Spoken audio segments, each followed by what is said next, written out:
Hey, what's going on, everybody? I just wanted to give a little detailed description about my build, Condi and Power. And the first one we'll start off with is Power. By the way, my name is Hadi, the Edge Master. Welcome if you're new. Welcome if you're curious and didn't see the previous video before. But this video is definitely dedicated to just talk about my builds and yeah. So let's get into it. So first, what I run is I will tell you that this did take a while to get, but I run mighty power infusions on all of my armor. So first I have Marauders with durability runes, and I run durability for, of course, the toughness and the vitality bonus, but also for the boon duration. Now boon duration is very useful, especially for the trait Eternal Champion, which gives stability when you either break out of a stun or go into Berserk mode. So stability is very useful for using your attacks and not being able to be frequently stopped or interrupted when you're fighting. So everything is infused with power infusions, and then my boots are Zerk because I just didn't care about the last thing. So my armors are Marauders, and I use Marauders for the crit chance, and then everything else is Zerk except my ring, which is Valkyrie. I just was messing around with that one. Didn't really do too much to the stats. So right now I'm sitting at 2,415 power, 2,690 armor, 22,492 health, 51% crit chance, and 217% crit damage. My bad. Moving on to my weapons and sigils, I run Eternity with Zerk stats, Hydromancy, and Concentration. Concentration is mainly for that stability, as I was saying before, and for resistance when I'm fighting a Condi user or just don't want to be like constantly blinded or something. I would run. I would swap the Great Sword, get that concentration ticking, and then I would use Healing Signet or something to keep that resistance uptime. Um, Moving on next, I have Paralyzation on my mace, plus 5 power, and then I have Cleansing Sigil on my shield. Now, Cleansing Sigil is good for Condi users too, and I could substitute that for Brawler's Recovery, which is only one Condi on weapon swap. So when I swap the mace or whatever, I can get that Condi cleared, and then I can swap that out for Destruction of Empower. Destruction of Empower is very good against mainly druids, revenants, people that have a lot of boon applications. So it says 3 damage per boon on your target. So it's really good for burst class. You can go back and forth, whichever one works for you is fine. But when I use this power build, I try to use Destruction of a Power. Now, running out in World versus World, it is a different playing field. So sometimes I will swap back and forth between Cleansing Eye, Arousing Resilience, Destruction of Empowered, Savage Instinct, and Smash Brawler for power builds. But for Cleansing Eye, I will run Smash Brawler because your primal burst skills are on a smaller cooldown, so you're able to clear those conditions a lot faster. But for this power build, it has the most sustain, um, especially when you're stunned constantly because of rousing resilience. And it gives you that extra toughness, so people won't keep, you get that healing back, but you just get it burst right back off. So it's real good and real useful. So I run Discipline, Defense, and Berserker, of course, if you haven't told by now. You couldn't tell by now, my bad. Shield Master, Endure Pain, Rousing Resilience. Like I said before, I'll swap back.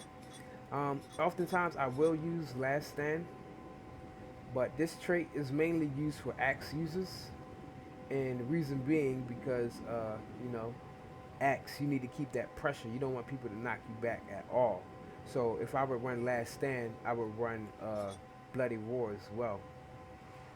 Um, And then, of course, most of the damage when you're running axe comes all from auto attacks and your burst skill, either eviscerate or decapitate. But I'm more of a mace user, so when I do run Last Stand, I would run Bloody War with it. And you need to keep that pressure up as much as possible when you're running Balance Last Stand. Um, we can go talk about the utilities real quick. So with Wild Blow, as you can see, the skill says it crits 100% of the time. It hits really hard. I can hit about 4,000, 5,000 with a Wild Blow. Um, you have to set that one up. You don't want to just use it and waste it and put on a full cooldown. So what you would do for setups would mostly be either shield bash, headbutt, or if they come off a dodge roll, then you would use it. Um, so it's all about timing with that skill. It does take a little while to charge up, as you can see, but um, it hits very hard. So it's real rewarding. Um, yeah, so I use Wild Blow, and it clears blinds and fumbles. So if you're blinded by a thief who uses Shadow Shot or no smoke fields, blinding powder, and you ran out of resistance from Berserk stance or whatever the case may be, you save this skill for like your last resort. When they get close up on you, they just keep wild strike on you, just keep auto attacking. You want to use Wild Blow to back them up and get some breathing room on them. It's also good for when players go down and you need to get the finalize the stomp, just knock everybody back or knock the opponent down into your group or either away from the people who are resing. It's also a good thing. That's another reason why I run stability, so I can finalize that stomp and not get knocked back as often or stunned or whatever. So the interval is every 3 seconds. So if you run boom duration food or whatever, you can have about 4 seconds. So it will proc about 2 stacks of stability instead of just one every 3 seconds. So I have 2 stacks, so I could finalize the stomp definitely if they don't have stealth or whatever the case may be. So that's the power build, and now I'm gonna talk about the Condi. All right, moving right along to the Condi build. As you can see, I tried to make my warrior look like the one from the preview trailers when they were teasing us about Berserker. Of course, I got the Fire Dragon Sword from Guild Wars 1 Hall of Monuments, and then I have the Wild Abaddon, or however you pronounce it.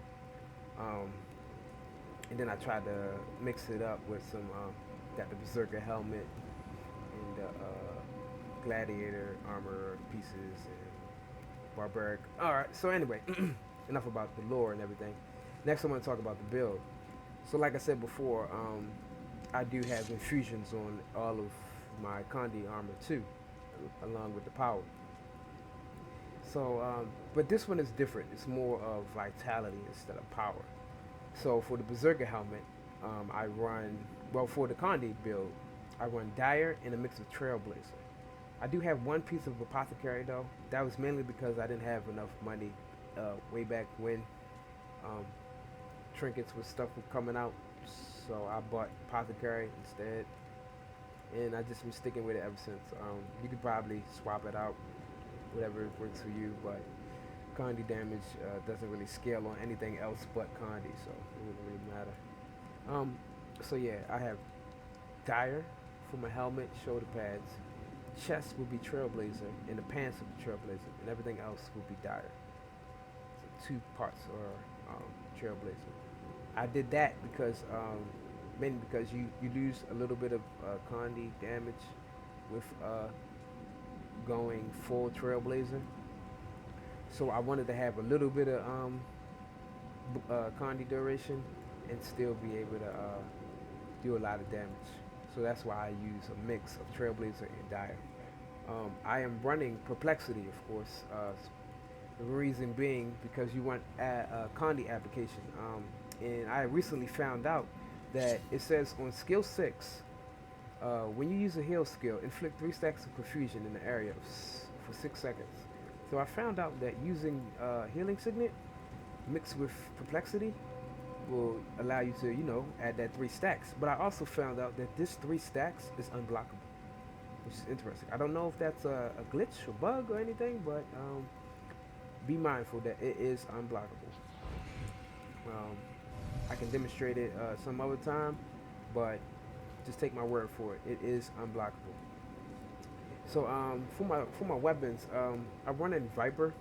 You don't have to run Viper, but that's just what I do. So yeah, my sword is Doom on Fiery Dragon Sword. Sigil is Doom. Uh, Malign infusion, Condi damage, and Wild Abaddon is also Vipers. Then for my Mace, Eureka, of course, since it's a legendary, I can swap stats. I changed it to Trailblazer. And of course, the sigil is still the same, Paralyzation. And then the shield would be Vipers. Like I said before, you don't have to use Vipers. It's just something I did because I was experimenting hybrid builds earlier. And then I have Trailblazer back item. I have Trailblazer pendant and two rapid rings. Um, they're attuned to fuse, but I wasn't able to get the full Condi infusions on them yet. Then I have Trailblazer trinket, and then of course this is apothecary. So total I have 3,321 armor, 23,562 health, 1,425 condition damage, 25% Condi duration, but 55% confusion duration. Now, I didn't change the traits yet, so we'll talk about that right now. So with this one, I run full Condi, the full Condi trait line. Now you can run Smash Brawler because you can apply Condis more frequently, but I run Last Blaze because your Shattering Blow and Headbutt apply burns to it, which adds to the Condi rotation and all that. But like I said, you can run Smash Brawler if you're more comfortable with that. But this is what I run. So I run Heat the Soul with Torch because you want the Torch skills to be on the lower cooldown. Ever since I ran Torch, I just can't run without it. So I always run Heat the Soul, and then I run King of Fires, of course, because we in the demonstrating video that I showed you before, you can explode fire auras that you gain using your rage skills, which can be Blaze Breaker, Shattering Blow, or even Headbutt now that they fixed it. And even going into Berserk will clear your fire aura. It will, apply it. Also, you can gain fire aura using the leap finisher for shield, which is Shield Bash, and then you can explode it with Shattering Blow, which is also a good combo to use if you haven't seen it, use it, or it wasn't demonstrated in my video before. So that's the Condi build. I just wanted to show you. It's very powerful. Not too many changes to the stats. Mostly just Brawl's Recovery, because you wouldn't need Destruction of Empower. You're not running a power build. And then you can still either run Rouse of Resilience or Cleansing Ire. I really don't run Cleansing Ire as much because I have enough Condi clears, because I still have the shield. My shield still clears conditions because I have a cleansing sigil on it. So I clear 2 conditions when I swap, and then you get an extra 2 conditions when you Flames of War. It cleanses 2 conditions on that. And then for the most part, when I do that, I'm able to just keep the Condis off me if I rotate well enough with Berserk stance and resistance and all the other traits and stuff. I'm able to keep the conditions off me. But if I am having a problem, mainly with Necros or Condi Mesmers who can just constantly apply back to back to back, I will swap to using Cleansing Ire. And like I said before, when I do swap the Cleansing Ire, I will swap back to Smash Brawler because you can clear the Condis faster. So that's the power and Condi build, and I hope you enjoyed it. Hope you watched the video, brought some insight, and I'll see you again later.